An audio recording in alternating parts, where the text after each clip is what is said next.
오늘은요, 제목은 사나주구나 주를 위하여 라는 제목인데, 오늘 말씀의 부제는 형제 비판을 멈추고 심판의 날을 준비하라, 이런 말씀을 나누고 싶어요. 오늘은요, 교회 안에서 가장 만연한 게 있어요. 그게 뭐냐면 참 우리가 스스로에게 조금 스스로 침뱉기도 하지만 실제 일어난 일이니까, 교회 안에서 가장 만연한 주제가 험담이에요. 교회 안에서 험담과 비판입니다. 그래서 전문적인 용어로 뭐라 하죠? 뒷담화라고 하죠. 성도들 간에 이제 함께 있다 보면 항상 있어요. 어떤 공동체는 그러거든요. 그리고 또 어떤 공동체 험담이 많이 있는데, 그 중에서 가장 많이 올라오는 그 대상이 누군지 아세요? 다리 목사님입니다. 어떤 공동체든지 그래요. 조엘 미키라는 분이 계신데, 이분은 이제 개혁주의 신학자시고 또 목회자의 목회자 같은 분이에요. 조엘 미키라는 분인데, 이분 책은 그 전에 뭐 성경적인 주석이라든지 이런 책으로 많이 유명했는데, 제가 앞에 보이죠? 포스터 책인데, 제가 저희 교회 와서 원래 초였던 것 같아요. 거의 한 1월인가 2월 달에 이 책을 만났어요. 그래서 비판 속에 있는 목회자들이란 책이었거든요. 제목이 너무 읽고 싶은 거예요. 안 그래요? 이게 항상 그렇거든요. 목회자뿐만 아니고 리더들도 마찬가지일 거예요. 어떤 공동체든지 항상 비판과 비난, 이거 어떻게 해야 되나? 그리고 권위자에 대한 이 생각들, 판단들을 어떻게 해야 되냐, 이거에 대한 고민들이 엄청 많거든요. 저도 20대, 30대, 지금 40대 다 정리된 건 아니지만 20대 때부터 그것에 대한 고민으로 그 회사를 달려왔기 때문에 너무 많은 갈등을 했었어요. 이렇게 생각해도 되나? 내가 이렇게 말해도 되나? 이렇게 판단해도 되나? 여러 가지 고민들이 많았거든요. 그러면서 경험했던 것들이 있었는데, 근데 이 책을 보면서 그러니까 이분도 이제 목회를 한 3, 40년 이상 하면서 겪었던 일들. 이분이 엄청 열매가 있어요. 그러니까 세계적인 신학자거든요. 그리고 목회자들이 상담을 하고 문의하는 그런 분이에요. 그럼에도 불구하고 그 교회 안에 있었던 여러 가지 사건들을 이 책에 나누는데 참 많이 와닿았어요. 그래서 책 잡자마자 한 반을 읽었던 기억이 나요. 저희 교회 와서 한 1월 달쯤에. 그리고 한 2주 만에 이 책을 봤었던 기억이 나는데, 이 책에 어떤 내용들이 좀 나오냐면 소개해주고 싶었어요. 읽자마자 바로 나누고 싶었는데 너무 그때는 아직 안 친했기 때문에, 지금도 그럴 수 있지만 좀 참았어요. 이번 주제가 이제 비판에 대한 주제거든요. 그래서 보면 이 책 안에는 비판하는 사람에 대한 것, 그리고 비판을 당하는 사람에 대한 것도 나와요. 그리고 어떻게 하면 공동체 안에서 비판을 건설적으로 할 것이냐에 대한 이야기도 나오고, 그리고 그러면은 우리가 비판할 때 그 기준이 뭐냐는 성경적인 기준.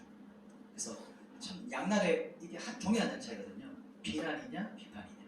그러니까 그것에 대한 어떤 성경적인 이야기뿐만 아니고 이분이 겪었던 예화라든지 실제 있었던 일들을 통해서 이야기를 풀어놨어요. 그래서 꼭 이 책 꼭 읽어봤으면 좋겠어요. 특히나 리더들 같은 경우는 반드시 만나는 주제거든요.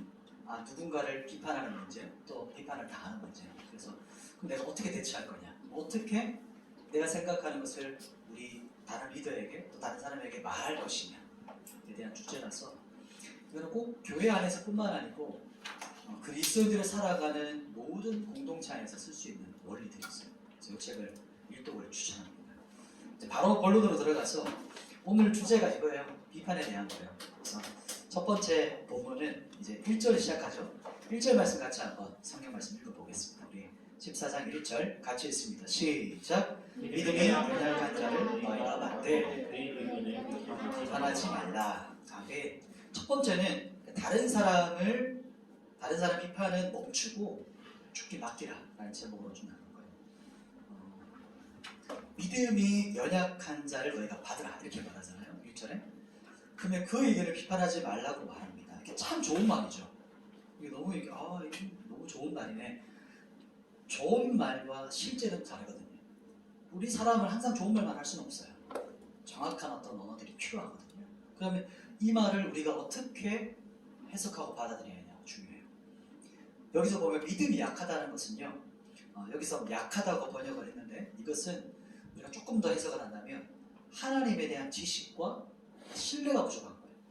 그러니까 믿음이란 말은 신뢰로 바꾼 거예요. 신뢰, trust, 부족하다는 거예요. 그러면 여기서 또 성경에서 보면 의견이라는 말이 나오거든요. 이 단어를 어떤 원어상으로 어떤 말이냐면 생각, 의견, 추론, 의심하는 바. 뒷단어를 주목해 보세요.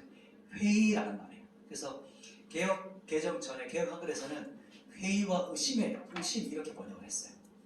그러니까 같은 맥락이라는 거죠. 그러면 조금 더 문맥을 보면서 이 언어를, 이 말을 좀 해석해 볼게요. 2절과 3절. 자, 2절, 3절 같이 한번 읽어 보십시다. 자, 2절, 3절 있습니다. 시작. 어떤 사람은 모든 것을 먹을 만한 믿음이 있고 믿음이 연약한 자는 채소만 먹느니라. 먹는 자는 먹지 않는 자를 업신여기지 말고 먹지 않는 자는 먹는 자를 비판하지 말라. 이는 하나님이 그를 받으셨습니다. 아멘. 갑자기 믿음 얘기하다가 2절, 3절 읽었는데 뭐가 나오죠? 채소 이야기가 나오고 먹는 게 나와요. 조금 뭐지 이거? 왜 이럴까요? 믿음 얘기를 했다가 채소나 먹는 얘기가 나와요. 여기서 우리가 생각해야 될 게 뭐냐면 로마서가 쓰여진 배경을 생각해야 돼요. 로마서가 왜 쓰여졌죠? 우리 제일 첫째 줄 올라가면 거의 올 초로 생각하면 기억이 나요? 로마서가 쓰여졌던 그 배경을 한번 기억해 볼게요. 뭐냐면 로마 교회 안에 유대파 그리스도인이 있었고 헬라파 그리스도인들이 있었어요. 그러다 보니까 유대인들에게는 중요한 게 뭐였냐면 먹는 거였어요. 그래서 이 먹는 것은 이렇게 절기 지키는 거라든지 안식일 규정이랑 막 얽히고 설켜 있기 때문에 먹는 것에 대한 문제는 엄청나게 예민한 문제였어요. 이 맥락입니다. 그래서 겉보기에는 먹는 것 때문에 그 공동체 안에 싸움이 나는 것처럼 보이는 거예요. 먹는 문제 때문에. 아주 근원적인 건 다른 거예요. 먹는 것 때문에 싸움이 나는 것처럼 보여지는데, 그러니까 여기서 나눠지면 이제 밑에 쭉 나올 거예요. 좀 생략하면서 넘어갈 텐데, 그래서 어떤 이야기가 나오냐면 고기 먹는 것에 대한 이야기 나와요. 고기 먹는 거. 고기 먹었더니 야, 네가 믿음이 있네. 너는 뭐 하나님 버림받은 자식이네. 너는 저주받을 놈이야. 이렇게 막 서로 막 싸움이 나는 거예요. 유대인들에게는 돼지고기 절대 금기식이거든요. 지금도 그렇거든요. 그러면 그 초창기 2000년 전에는 더 심각했겠죠. 그러니까 이런 어떤 싸움들이 엄청났기 때문에 이 맥락을 생각해야 돼요. 그러니까 사도 바울이 지금 뭐라고 말하면 야, 먹는 것 때문에 그렇게 싸우지 마. 그게 뭘 중요한 거라고 그렇게 싸워. 이렇게 말하는 거예요. 쉽게 말하면. 이 말을 푼다면. 그래서 그게 본질이 아니야. 먹는 거 가지고 너희 서로 그렇게 막 비난하고 싸우는 거 하지 마. 이 말을 지금 여기서 이제 하고 있는 겁니다. 왜 그러냐? 왜냐하면 하나님이 너희 둘 다 받으신다. 본질이 나오죠, 그죠? 3절에. 그리고 그 결정적인 이유가 4절이에요. 왜냐? 그 4절에 한번 같이 한번 읽어볼게요. 자, 우리 4절 핵심적인 첫 번째 대지의 첫 번째 핵심입니다. 4절 시작. 남의 하인을 비판하는 너는 누구냐? 그가 서 있는 것이나 넘어지는 것이 자기 주인에게 있음에 그가 세움을 받으리니 이는 그를 세우는 권능이 주께 있습니다. 아멘. 이 말이죠. 네가 그 사람 주인이야? 이 말이에요. 쉽게 말하면 주인도 아니면서 왜 이래라 저래라 하냐? 이게 잘못됐고 저게 잘못됐고 뭐 이거 하지 마라 저거 하지 마라. 왜죠? 주인이 누구신지 기억해야 돼요. 주인이 누구죠? 주인이 누구실까요? 그렇죠. 주인이 하나님이세요. 그러니까 주인이 하나님이신데 우리는 그러면 뭐죠? 우리는 하나님의 종이고 하인들이에요. 하나님께 소속된 종들이에요. 다 따로따로 이렇게. 지금은 이제 종이랑 하인에 대한 문화가 없잖아요. 혹시 여기 종으로 계신 분 안 계시죠? 그죠? 지금 예를 든다면 이 시대를 조금 빗대어서 예를 든다면 딱 떠오른 게 있었어요. 애완견 있죠. 애완견이 있어요. 그래서 우리 집 애완견 톨이랑 이제 마루를 데리고 산책을 나갑니다. 나갔어요. 그런데 지나가는 사람이 갑자기 옆에 오더니 우리 걔한테 계속 말을 거는 거예요. 야, 너는 왜 이렇게 살이 쪘냐? 또 말을 보면서 야, 너는 왜 이렇게 살이 빠졌어? 그리고 막 걸음걸이를 보면서 야, 너는 왜 이렇게 걷냐? 걷는 게 왜 그래? 그리고 이제 또 영역 표시하잖아요. 이렇게 강아지들이 쉬하려면 야, 거기다 쉬하면 안 되지. 응하려니까 야, 거기다 응하면 안 돼. 계속 우리 걔한테 말을 거는 거예요. 애완견한테. 그러면 주인이 뭐라고 말할까요? 그 사람한테. 선생님, 제 개입니다. 제 개예요. 제가 알아서 할게요. 그리고 할 말 있으면 저한테 말씀하세요. 라고 하겠죠. 그죠? 범죄. 털이 들어가면 털이 계속 말하면 저한테 말해 왜 걔한테 말하세요? 이렇게 하겠죠. 마찬가지예요. 우리가 서로 이제 비난하고 험담하고 비판할 때 사도 바울이 말하는 게 바로 이겁니다. 뭐라고 말하는 거냐면 형제님 서로 그렇게 비난하고 비판하지 마세요. 싸우는 거 멈추고 주인께 맡기세요. 이 말이 바로 1절부터의 핵심 부분이에요. 그러니까 주인이신 하나님한테 말하세요. 즉 다른 사람 비판을 멈추고 주인 되신 하나님께 맡기세요. 예수님께. 오늘 본문에서는 이 부분이 나오기 때문에 이 포커스를 좀 맞추고 나중에 조금 더 다른 주제가 나올 때 이 부분에 조금 더 심도 있게 다뤄봤으면 좋겠어요. 두 번째로 넘어가 볼게요. 하나님께 맡기는 것으로 오늘 본문에서 말합니다. 두 번째 대지는 6절부터 시작돼요. 6절 말씀 같이 한번 읽어볼게요. 6절 시작. 나를 중히 여기는 자도 주를 위하여 중히 여기고 먹는 자도 주를 위하여 먹으니 이는 하나님께 감사하며 먹지 않은 자도 주를 위하여 먹지 아니하며 하나님께 감사하느니라. 아멘. 두 번째는 그리스도인의 목적, 주를 위하여에 대한 거예요. 그리스도인의 삶의 목적에 대한 것이 두 번째 대지에 나와요. 이제 6절부터 살펴볼 텐데 여기서 정말 중요한 그리스도인으로서의 삶의 본질에 대한 이야기가 나와요. 그리스도인의 삶을 그리스도인이 어떻게 살아야 되느냐, 그것에 대한 핵심 엑기스가 오늘 본문만큼 가장 잘 설명되고 유명한 구절이 없어요. 오늘 이 본문이 제일 유명하거든요. 이 로마서 14장 6절부터 그 뒤에 있는 맥락이. 핵심은 뭐예요? 살아도 주를 위해, 그 다음 뭐예요? 죽어도 주를 위해. 이거 하면 좀 연식이 되신 분들은 노래가 기억나실 거예요. 찬양이 살아도 주를 혹시 아시나요? 연식이 좀 되는 분들 아세요? 이 말만 했는데 그냥 노래 멜로디가 떠올라요. 살아도 주를 위해 죽어도 주를 위해 사나 죽으나. 이 말씀을 통해서 찬양하는 거예요. 이게 그리스도인의 삶의 핵심 본질이에요. 그러면 이 말은 뭐냐면 모든 것을 누구를 위해 산다고요? 주를 위해 산다, 이 뜻이거든요. 그러면 여기서 이제 이 말을 알겠어요. 그러면 반대는 뭘까요? 반대가 뭘까요? 그렇죠, 맞아요. 여기서 우상에 대한 정의가 나와요. 하나님을 위해서 하지 않는 그 모든 것들은 뭘까요? 우상이 돼요. 우상. 주를 위하여 하지 않고 누구를 위하여? 나를 위하는 모든 것들은 우상에 나와요. 이게 바로 핵심 키워드입니다. 우리 10계명에 보면 두 번째 계명 기억나세요? 어떻게 시작하죠? 너를 위하여 우상 섬기지 마라, 이렇게 말하죠. 첫 단어가 핵심 키워드예요. 누구를 위하여? 너를 위하여 우상을 섬기지 말라는 거예요. 너를 위하여. 이런 거예요. 나를 위하는 모든 것들이 우상인데, 그러면 그 반대는 하나님을 위하여, 주를 위하여. 이 모든 것이 바로 그리스도인의 삶의 방향이에요. 본질이에요. 그러면 모든 게 가능한 거예요. 하나님을 위한 것은 모든 걸 다 해도 돼요. 어떤 거든지 뭐 규칙 없어. 주를 위한 것이면 뭐든지 가능한 거야. 이 말을 하고 있는데 요즘에는 우상 혹시 집에 불상이 있으세요? 돌로 새겼고 나무로 이렇게 한 개씩 갖고 있어요? 다 우상 없잖아요. 그럼 우린 다 우상이 없겠죠? 그렇지 않거든요. 왜냐하면 이 시대는 아주 교묘하게 변형됐어요. 금방 했던 말처럼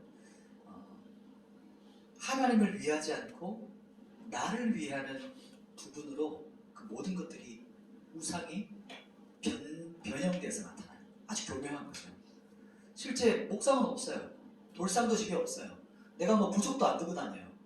점 치는 분이 있으시죠. 점도 안 쳐요.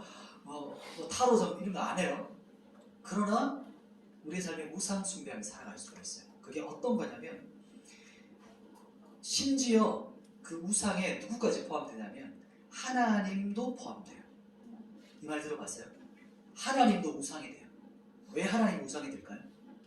하나님을 믿는데 하나님은 나를 위해서 믿어요.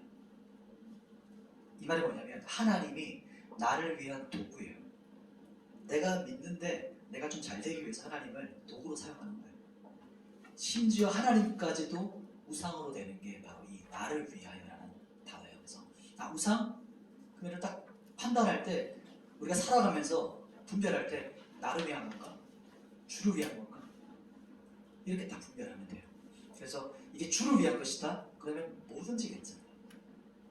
이게 바로 오늘 7절 이제 6절부터의 핵심 그 이야기입니다. 이제 7절 8절인데 이 구절이 제일 유명해요. 7절 8절 같이 한번 읽으면서 우리 한번 이 의미를 한번 보십시다. 7절 8절 두 절입니다. 같이 읽을게요. 시작. 우리 중에 누구든지 자기를 위하여 사는 자가 없고 자기를 위하여 죽는 자도 없다. 우리가 살아도 주를 위하여 살고 죽어도 주를 위하여 죽나니 그러므로 살아 죽으나 우리가 주의 것이로다. 아멘. 8절이 제일 유명한 구절인데 다시 한번 읽으시면서 암송해 보세요. 자, 8절 같이 한번 선포해 보십시다. 자기 귀에 들리게끔. 시작. 우리가 살아도 주를 위하여 살고 죽어도 주를 위하여 죽나니 그러므로 살아 죽으나 우리가 주의 것이로다. 아멘. 이 말씀이 여러분의 마음에 팍 새겨져 있으면 이게 그리스도인이 살아가는 인생의 본질이구나. 이렇게 살아가는 게 하나님 섬기는 삶이구나. 이렇게 생각하시면 돼요.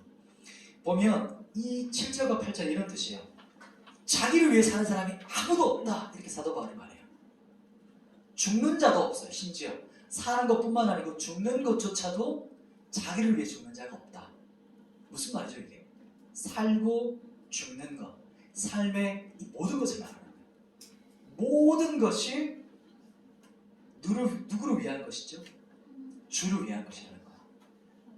그게 바로 그리스도인이야. 자기를 위해서 사는 사람은 아무도 없어. 그게 바로 그리스도인에 대한 사도 바울의 정의를 말해요. 그 말은 뭐냐면 그리스도인이라는 말 자체, 그리스도인이 아니라 그 의미는 자기를 위한 인생이 끝났다는 거예요. 이게 바로 오늘 7절과 8절에서 하는 말이에요. 그래서 자기를 위해서 하는 그리스도인이라는 말 자체가 성립이 안 된다는 거예요. 모순이라는 말이에요. 그리스도인이라는 말은. 그럼 왜 우리가 주를 위해 살아야 되죠? 왜 주를 위해 살죠? 근거가 뭘까요? 그 이유가 바로 9절에 나와요. 9절을 같이 한번 또 선포해 보십시다. 같이 한번 읽어보십시다. 그 이유가 뭔지. 자, 시작. 이를 위하여 그리스도께서 죽었다가 다시 살아나셨으니 곧 죽은 자와 산 자의 주가 되려 하심이라. 아멘. 그리스도께서 죽었다가 다시 살아나셨으니 왜냐하면 죽은 자와 산 자의 주가 되시는 거라고 말합니다. 우리를 위해서 십자가에 죽으셨는데 그 십자가에 죽기까지 복종하신 이유가 무덤에서 다시 살아나신 이유가 십자가에 자신의 생명값을 지불하시고 사망의 사슬을 끊고 부활하신 이유가 뭐냐면 나를 얻기 위해서예요. 이것을 말하고 있어요. 나를 얻기 위해서라는 말은 어떤 말이냐면 성경도 말하죠. 나의 주인이 되시기 위해서라. 나의 주인. 나의 주인. 주인이라는 게 뭐죠? 그분이 존귀하신 생명의 값을 치르셨어요. 값을 내고 나를 사셨다는 거예요. 그래서 주님이 나의 주인이 되신 거예요. 나는 값으로 치러서 사신받은 존재라는 거예요. 이게 바로 주님께서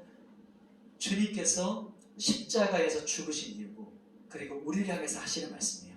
사도 바울은 지금 이 말을 우리에게 다시 하고 있는 거예요. 다시 모험이 나오는 거예요. 비판 얘기하다가. 이게 뭐냐면 우리가 지금 지옥에서 노예시장에서 목에 착고가 차여진 채 묶여있는데 예수님이 그곳에 오셔서 자신의 핏값을 치르시고 한 사람 한 사람을 구원해내신 거예요. 값을 치르신 거예요. 그래서 끄집어내신 거예요. 우리가 완전한 절망 가운데 있는데 주님이 십자가에 죽으시고 사망의 나락으로 떨어지실 때 지옥까지 따라오셔서 우리를 건져내신 거예요. 이게 바로 값을 치르셨다. 리딤하셨다. pay the price. 그래서 값을 치르시다. 충분하게 넘치도록 치르셨다는 말이 바로 그 이유예요. 그렇기 때문에 그분이 우리의 주인이시라는 거예요. 주인이시라는 거예요. 값을 주셨기 때문에. 그러니까 만물, 모든 만물의 주가 하나님이시다. 이렇게 사도 바울이 말하거든요. 즉 그리스도인 구원받았다. 여러분 구원받았다는 말이 뭘까요? 이 본문에 비추시면 구원받으셨어요? 구원받으셨습니까? 여러분 예수님께 구원받았나요? 이 말은 이런 뜻이에요. 주님의 종이 되셨어요? 여러분 주님의 것입니까? 이런 뜻이에요. 그리고 좀 더 해석하면 뭘까요? 주님을 위한 인생 살 준비 되셨어요? 주인을 위한 인생을 살 준비 되셨나요? 이 뜻이에요. 교회를 다니는 사람이 아니고 일주일에 한 번 주일에 와서 잠시 앉았다 가는 것을 의미하는 게 아니고 삶의 모든 영역에서 이제 내 인생이 아니고 주님을 위한 인생 사시는 거죠. 그것에 부름받으셨죠? 이 뜻이에요.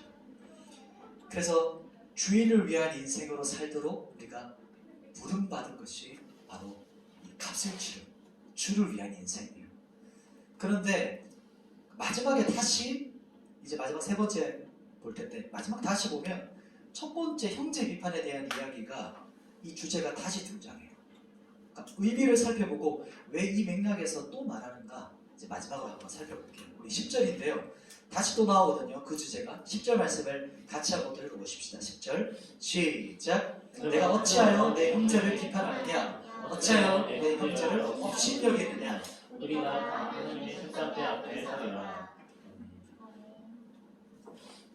마지막 세 번째 보면 형제 비판에 대한 주제가 또 나오는데 세 번째 하나님의 심판대 앞에서 자신이 받을 상급 비판을 준비해라. 심판을 준비해라. 이 말씀입니다. 우리가 방금 두 번째 보면 구원과 주대심에 대한 거거든요. 주대심, 구원, 주인대심. 이걸 말하다가 사도 바울이 다시 형제 비판에 대한 주제로 다시 왔어요. 그죠? 왜 그럴까요? 왜 형제 비판을 하지 말라고 합니까? 이게 10절 뒷부분에 나오죠. 10절 뒷부분에 이렇게 말해요. 우리가 다 하나님의 심판대 앞에 서는 날이 와. 이걸 말하고 있어요. 이게 무슨 의미죠? 그 의미가 11절, 12절 말씀 두 절입니다. 같이 한번 또 그 의미를 한번 살펴보시죠. 11절, 12절 같이 읽습니다. 시작. 기록되었으되 주께서 이르시되 내가 사랑노니 모든 무리 내게 구를 것이요 모든 혀가 하나님께 자백하리라 하였느니라. 이러므로 우리가 각 사람이 자기를 하나님께 직고하리라. 아멘. 재림하실 심판주 만왕의 왕이신 하나님 앞에 모든 호흡이 있는 자들이 무릎 꿇는 그날이 와. 이 말을 하고 있어요. 그때 모든 사람이 하나님 앞에서 자백하게 될 거야. 이렇게 말하거든요. 이게 자백이란 말이 뭐냐면 공개적으로 자백하는 거예요. 죄에 대한 공개적인 인정과 고백을 말해요. 더 구체적으로 뭐라고 말하냐면 12절에서는 직고하리라 이렇게 말하죠. 이 말이 잘 안 쓰는 말인데 너무 와닿죠. 뉘앙스를 알겠죠. 직고하리라. 이게 무슨 말이냐면 하나님 앞에서 내 모든 것들이 공개적으로 자백되고 인정하고 다른 대로 다 고백하게 된다는 말이에요. 불꽃 같은 눈으로 하나님께서 우리를 보시거든요.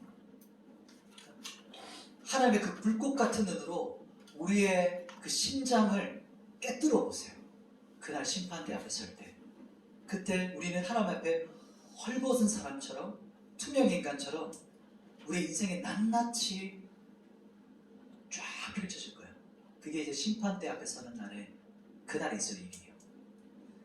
그런데 그때는 한 사람씩이에요. 한 사람씩. 이렇게 쫙 세워놓고 등수가 아니고 한 사람씩 한 사람씩 하나님의 심판대 앞에서 이 동일한 심판을 받게 되는 날이에요. 하나님의 심판을 받게 된다는 것은 우리 믿는 자들에게는 심판과 비판이 함께 있는 심판의 상급의 심판이에요. 우리는 비판만 받지 않고 우리가 하나님께 받을 상급도 같이 그날 하나님께서 달아보세요. 그때 이렇게 기억하라는 거예요. 왜 그렇죠?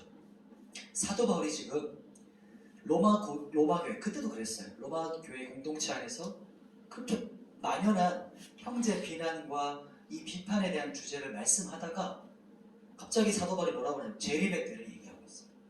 재림의 날 일어날 심판을 말씀하고 있어요. 왜 그런지 이제 이해가 되시겠어요?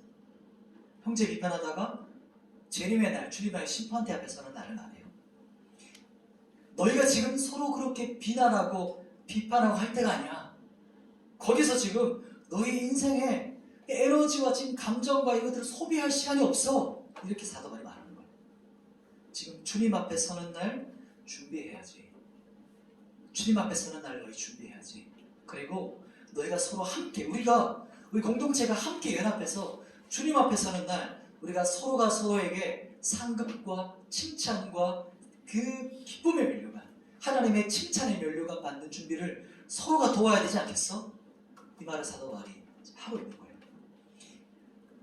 그거 아니면 지금 그럴 시간 아니야. 사도 바울이 이 맥락을 다시 말하는 거예요. 마치 지금 이 시대로 본다면 예를 들어볼게요. 우리가 아주 유명한, 엄청나게 모두가 다 들어가고 싶은 대기업이에요. 회사예요. 유명한 회사에 지금 면접을 보러 왔어요. 영혼을 갈아서 면접을 준비했어요. 그런데 지금 면접 보러 왔는데 많은 사람들이 몰려왔는데 면접 지금 대기를 쫙 하고 있어요. 면접 대기실에. 그런데 어떤 한 사람은 면접관이 아니라 지금 내 옆에 있는 면접 같이 보는 사람들한테 내가 어떻게 하면 잘 볼 수 있을까? 어떻게 하면 옆에 있는 사람들한테 내가 점수를 딸 수 있을까? 어떻게 하면 내가 더 이 사람들한테 인정을 받을 수 있을까? 거기에 막 몰두하고 면접 보는 거에는 신경을 안 써요. 생각이 없는 거예요. 그래서 면접 볼 준비는 안 하고 지금 내 주변에 있는 사람들한테 막 에너지를 쓰고 힘을 쓰고 있어요. 그리고 정작 지금 내가 여기에 왜 와 있는지, 내가 지금 이 자리에 왜 와 있는지 정체성이랑 목적을 상실한 거예요. 그리고 내가 그렇게 오랫동안 준비했던 그 영혼을 갈아서 준비했던 그 면접들, 취업을 하려고 준비했던 것들을 까마득히 잊어버린 거예요. 지금 면접관에게 잘 보여야죠. 그죠? 지금 나랑 면접 보러 온 사람이 아니라 지금 내 앞에 계신 그분한테 초점을 맞춰야 되잖아요. 말씀을 정리하겠습니다. 첫 번째가 그거였죠. 다른 사람의 비판을 좀 멈추고 주께 맡기라. 주인이 누구였죠? 하나님이세요. 그렇죠? 우리는 하나님의 종, 하인들이다. 맡겨라. 그게 첫 번째였어요. 두 번째는 뭐였죠? 두 번째는 그리스도인의 삶의 목적, 아주 본질적인 이유에 대해서 말했어요. 그 본질은 주를 위하여. 살아도 주를 위해, 죽어도 주를 위해. 이게 핵심 키워드였어요. 그래서 이것을 위해서 예수님께서 사망의 사슬을 끊으시고 부활하셔서 나의 주인 되기 원하셨어요. 그게 주님께서 이 땅에 오신 목적 자체가 그거였어요. 세 번째는 뭐였습니까? 하나님의 심판대 앞에 서는 그날. 그날 우리가 받는 심판은 상급과 비판을 같이 받는 날이에요. 그날을 기억하는 거예요. 우리 공동체로 함께 모였잖아요. 청년부가, 또 예언교회가, 또 한국교회가, 또 세계 열방에 몸된 교회가. 그러면 우리가 지금 해야 될 게 뭐냐면 서로가 서로를 그날을 잘 준비할 수 있도록 돕는 거예요. 철이 철을 날카롭게 해요. 깊은 것이 깊은 것을 일으켜요. 신앙을 추구하고 하나님을 갈망하는 사람들에게는 그런 사람들이 모여요. 함께 모여요. 날카로운 사람들이 함께 모여서 건강하고 온전한 공동체를 세워가요. 끼리끼리 모인단 말 들어봤죠? 그 공동체가 그런 공동체로 세워가는 거예요. 그게 바로 우리가 함께 연합하고 동역해서 주님 앞에 서는 날을 준비하는 거예요. 그래서 기쁨의 면류관, 상급의 면류관, 칭찬의 면류관 받는 거예요. 이게 바로 공동체성이에요. 우리가 서로에게 집중하는 것이 공동체성이 아니고 우리의 주인 되신 예수 그리스도께 초점을 맞추고 깃발을 딱 꽂아요. 깃발을 하나예요. 예수 그리스도. 깃발을 꽂고 그것을 중심으로 모이는 거예요. 자기 깃발을 다 안 들고 달려가는 게 아니고 깃발은 예수 그리스도의 깃발을 딱 꽂고 공동체가 예수 그리스도를 향해서 한 마음으로 가는 거예요. 이게 연합이에요. 그래서 그냥 같이 있는 게 연합이 아니고 예수 그리스도가 영광 받으시냐, 예수 그리스도가 높임 받으시냐, 주님이 우리를 통해 영광 받으시냐, 그러면 그게 연합이에요. 모든 것이 가능해요. 그러니까 내일도 이제 체육대회를 하잖아요. 그게 우리의 만족이 아니라 연합을 통해서 에덴 공동체가 살아나고 우리 청년들이 또 이번에 참석을 많이 하잖아요. 함께 와서 기쁨과 즐거움 주님이 원하시는 거예요. 즐겁게 원하세요, 주님. 근데 주 안에서 기쁘길 원하시는 거죠. 그래서 연합 안에서 주님 안에서 주신 그 운동 안에서 기쁨, 교제의 기쁨, 이것을 함께 누리면서 나아갔으면 좋겠습니다. 우리 함께 예배팀 참여해 주시고